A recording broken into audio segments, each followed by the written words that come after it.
यह कहानी है पहाड़ों के बीच बसे रामनगर नाम के एक छोटे से गांव की। सर्दियों का मौसम, जिसका सभी लोगों को बेसब्री से इंतजार था, अब शुरू हो चुका था। कोई बाहर आंगन में बैठकर आग ताप रहा था, तो कोई अपने घर के अंदर बैठकर आग ताप रहा था। उसी गांव में एक बाबा रहते थे। बाबा बहुत ही दयालु थे। सभी व्यक्ति बाबा के पास जाकर उनका आशीर्वाद लिया करते थे। लेकिन जब से सर्दियां शुरू हुई, तब से बाबा के पास कोई नहीं गया। हे ईश्वर, सर्दियां तो काफी बढ़ चुकी हैं और मेरे पास ओढ़ने के लिए इस कंबल के अलावा और कुछ नहीं। अब तो भक्तजन मेरे दर्शन मात्र को भी नहीं आ रहे हैं। लगता है मुझे ही गांव में जाकर कुछ भीख मांगनी पड़ेगी, तभी यह सर्दियां मेरी कट पाएंगी।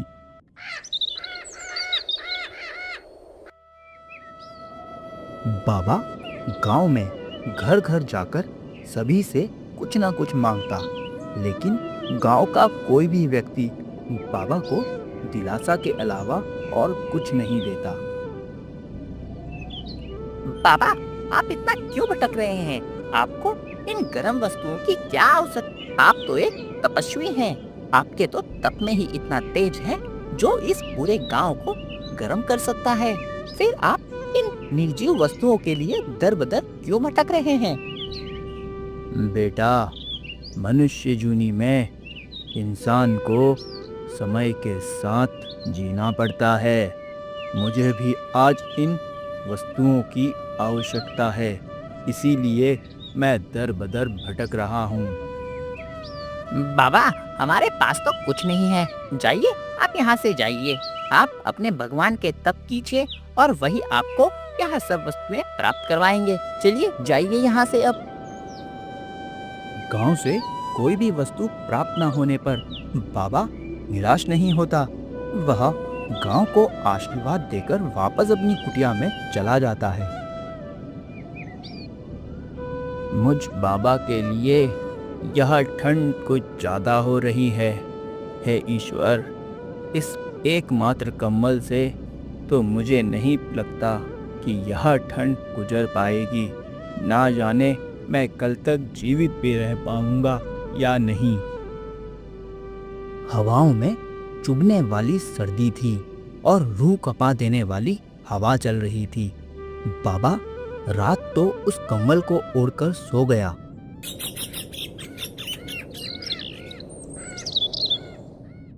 अगले दिन बाबा इस कड़कती सर्दियों को मात्र एक कंबल में नहीं सह पाया और बाबा ने अपने प्राण त्याग दिए। कुछ व्यक्तियों के लिए तो यह सर्दियां बहुत ही मनोरंजक दायक थी, लेकिन कुछ व्यक्ति इस सर्दी में जीवित रहने के लिए जूझ रहे थे। उन्हीं में से एक था रामू। रामू एक गरीब किसान था। वह किसान होने के साथ साथ एक ईमानदार व्यक्ति था। रामू अपनी पत्नी सुलेखा के साथ उस छोटी सी कुटिया में रहता था। सुलेखा, लगता है इस बार सर्दियां खेतों में अनाज नहीं उगने देंगी। सूरज को आए तो ऐसा लगता है मानो सदियां हो गई हो। मेरी तो खेतों की पूरी फसल ही बर्बाद हो गई है। अब मुझे घर चलाने के लिए कुछ नया उपाय देखना होगा। मुझे आपको यह बताते हुए बहुत दुख हो रहा है कि घर में अब अनाज का एक दाना भी नहीं है। मैं आपसे यह बात नहीं बताना चाह रही थी, लेकिन अगर मैंने आपको आज नहीं बताया तो कल हमारे पास खाने के लिए कुछ भी नहीं होगा। मैं आपको किसी प्रकार की कोई समस्या नहीं देना चाहती। सुलेखा, यह बात तुमने मुझे पहले क्यों नहीं बताई कि घर में अन्न का दाना खत्म हो गया है? अगर तुम मुझे कदाचित पहले यह बात बता देती तो मैं कुछ न कुछ इंतजाम अवश्य कर लेता। सुलेखा, मुझे लगता है कि इन सर्दियों हमें अपने खेतों के भरोसे रहना उचित नहीं। उन खेतों में फसल का उग पाना इस बार लगभग असंभव है। मुझे कुछ और काम ही देखना होगा। मैं जंगल में जाकर लकड़ियां काटता हूँ और उन्हीं लकड़ियों को घर घर बेचकर कुछ पैसे कमाऊंगा। सुलेखा रामू की बात मान जाती है और रामू अपनी कुल्हाड़ी लेकर जंगल की ओर लकड़ी काटने के लिए निकल पड़ता है।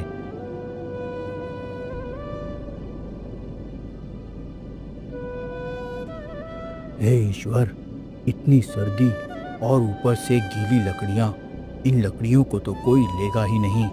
यहाँ तो मुझे एक भी सूखी लकड़ी नजर नहीं आ रही जिन्हें काटकर मैं गांव में बेच सकूं।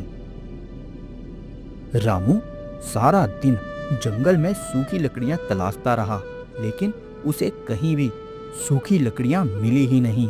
मानो जैसे सूखी लकड़ियों का जंगल में अकाल पड़ गया हो।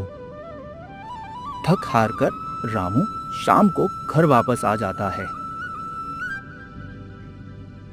सुलेखा, मैंने पूरा जंगल छान मारा, लेकिन मुझे उसमें एक भी सूखी लकड़ी नहीं मिली।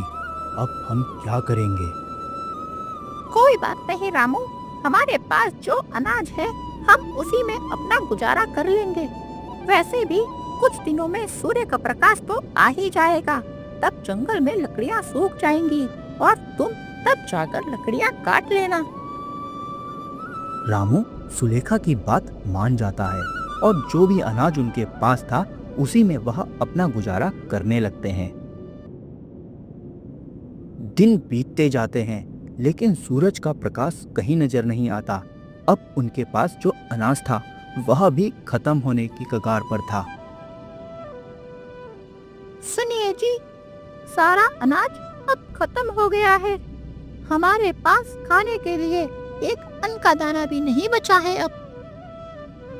हे ईश्वर, ना तो घर में अनाज का एक दाना है और ना ही बाहर सूरज की एक किरण। यह सर्दियां तो अब हमारी जान ही लेकर मानेंगी। सुलेखा, मुझे लगता है कि मुझे कुंवर साहब के पास जाना चाहिए। उनसे कुछ धन लेकर मैं अनाज लेकर आ जाऊंगा। कुंवर साहब के पास?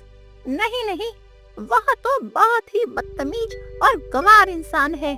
तुमने देखा ना कि उसने बाबा को किस प्रकार लज्जित कर भगा दिया था, और उसके चरित्र के बारे में तो पूरा गांव जानता है। नहीं नहीं रामू, तुम उनके पास मत जाओ। सुलेखा, तुम समझ नहीं रही हो। हमारे पास अब कोई और रास्ता नहीं बचा। या तो हम उससे जाकर कर्ज ले लें या फिर भूखे ही रहकर अपने प्राण त्याग दें। रामू सुलेखा के लाख मना करने पर भी कुंवर सिंह के पास पहुंच जाता है। कुंवर साहब, सर्दियां तो आप देख ही रहे हैं। खेतों में फसल का एक भी दाना नहीं उगा और जंगल में लकड़ियां सारी गायब हो गई हैं। समझ में नहीं आ रहा कि इन सर्दियों जीवित रहें तो रहें कैसे। हमें आपकी एक छोटी सी सहायता चाहिए। मुझे आपसे क्या कुछ धन उधार मिल सकता है? धन? वह भी तुम्हें, और उधार? कदाचित तुम्हें पता नहीं कि तुम्हारी स्थिति क्या है। यदि मैं तुम्हें धन दूंगा तो तुम मुझे उसे लौटाओगे कैसे? कुंवर साहब, आप चिंता ना करें, मैं आपका धन अगले हफ्ते लौटा दूंगा। रामू, मैं तुम्हें धन दे सकता हूँ, लेकिन यदि तुमने मुझे अगले हफ्ते तक मेरा धन नहीं लौटाया तो मैं या तो तुम्हारी जमीनों पर कब्जा कर लूंगा या फिर तुम्हारी पत्नी को मेरे घर नौकरानी बनना पड़ेगा। रामू ना चाहते हुए भी कुंवर साहब से कुछ धन उधार ले लेता है। क्या बात है मित्र, तुम इतना परेशान होकर कहाँ जा रहे हो? मित्र, बस क्या बताऊं, घर में अन्न का एक दाना नहीं।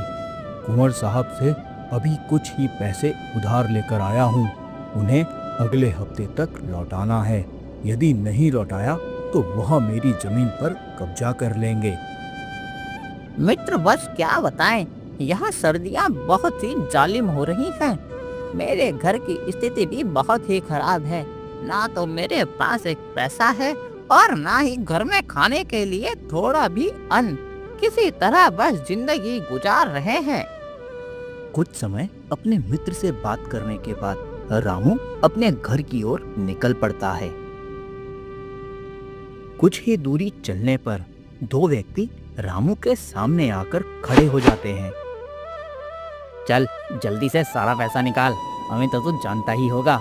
यदि नहीं जानता तो बता दूं, मैं हूँ रामपुरी और इसका नाम है श्यामपुरी। अगर तूने जल्दी से हमें अपना सारा धन नहीं दिया तो हमारी रामपुरी तेरे पेट के अंदर। मैंने बहुत ही मिन्नतों से कुंवर साहब से यह धन उधार लिया है। मेरे घर खाने का एक दाना भी नहीं। मुझे इन पैसों की बहुत आवश्यकता है। मुझे जाने दो, मेरे पैसों को मुझसे मत छीनो। चल मुझे अपनी मन गढ़ंत कहानियां मत सुना, जल्दी से यह सारा पैसा मुझे दे दे, नहीं तो मैं तुझे अभी यहीं मार दूंगा। रामू के ना चाहते हुए भी वह दोनों चोर रामू से उसके सारे पैसे लूटकर भाग जाते हैं। हे ईश्वर, इतनी मिन्नतों से तो कुंवर साहब ने यह पैसे मुझे उधार दिए थे, वह भी मेरे पास नहीं रहे। अब मैं कुंवर साहब का उधार भी कैसे चुकाऊंगा? मेरे पास ना ही तो खाने के लिए अन्न है और ना ही मेरी जेब में थोड़ा भी धन। घर पहुंचकर रामू सारी बात सुलेखा को बता देता है कि किस प्रकार राजा कुंवर सिंह से उसने पैसे लिए और चोरों ने उससे पैसे चोर लिए। भूखा रहने की वजह से सुलेखा की तबीयत अब बिगड़ने लगी थी। उसे दवाई और खाने की सख्त आवश्यकता थी। सुलेखा की बिगड़ती तबीयत देखकर रामू गांव-गांव जाकर कुछ पैसे और खाना मांगता, लेकिन इतनी सर्दियों की वजह से कोई भी अपनी तिजोरी से पैसे और अपने बर्तनों से खाना रामू को नहीं देना चाहता था। भगवान को कोसता रामू घर की ओर वापस आ रहा था। जंगल में उसे एक चीख सुनाई दी। बचाओ, बचाओ, मुझे बचाओ, कोई मुझे इस पत्थर से बचाओ। रामू दौड़ता हुआ उस दिशा में बढ़ जाता है जहां से उसे वह आवाज आ रही थी। वहां पहुंचने पर रामू को दिखता है कि एक साधु बाबा एक बड़े से पत्थर के नीचे दबे हुए हैं।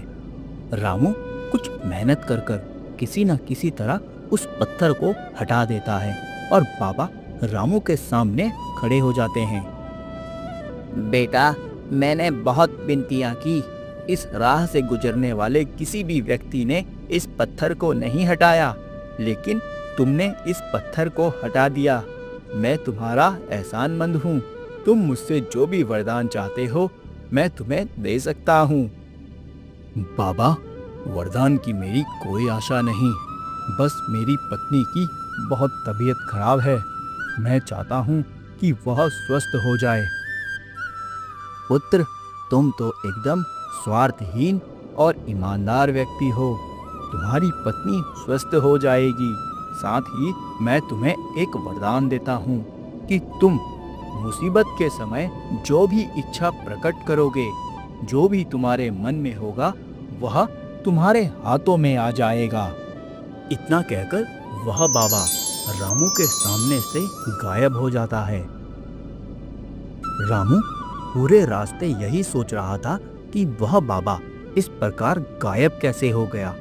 रामू जब अपने घर पहुंचता है तो देखता है कि सुलेखा एकदम स्वस्थ है और रामू के घर में अनाज भरा पड़ा है।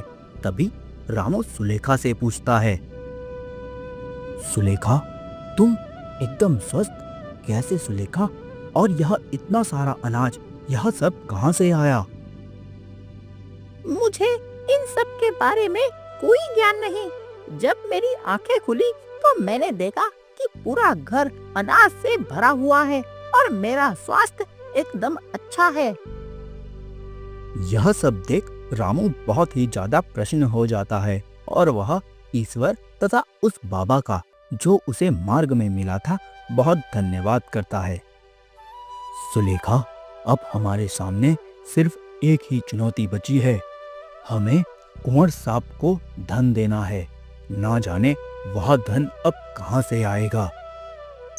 रामू इतना सोच ही रहा होता है कि रामू के हाथ में बहुत सारा धन आ जाता है। इस प्रकार के चमत्कार रामू को आश्चर्यचकित में डाल देते हैं।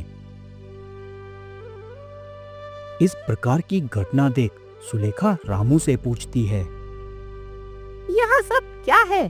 घर में इतना सारा अनाज, मेरी स्वस्थ एकदम अच्छी, और तुम्हारे सोचने मात्र से ही तुम्हारे हाथों में इतना सारा धन। रामू सुलेखा को रास्ते में हुई घटना और बाबा के बारे में सब कुछ बता देता है। अब रामू जल्दी से जाकर कुंवर साहब के सारे पैसे लौटा देता है। कुंवर साहब, ये लीजिए आपके पैसे। समय रहते ही मैंने आपको आपके पैसे लौटा दिए। रामू के अचानक से पैसे लौटा देने पर कुंवर बहुत ही चिंतित होने लगता है और मन ही मन सोचने लगता है कि रामू के पास इतना धन आया तो आया कहां से। वीडियो अच्छा लगा हो तो चैनल को सब्सक्राइब करके जरूर जाना। वह जो नीचे लाल कलर का बटन है ना, जिस पे सब्सक्राइब लिखा हुआ है, उसको तोड़ो मोड़ो कुछ भी करो, लेकिन बस उसको दबा के जाना।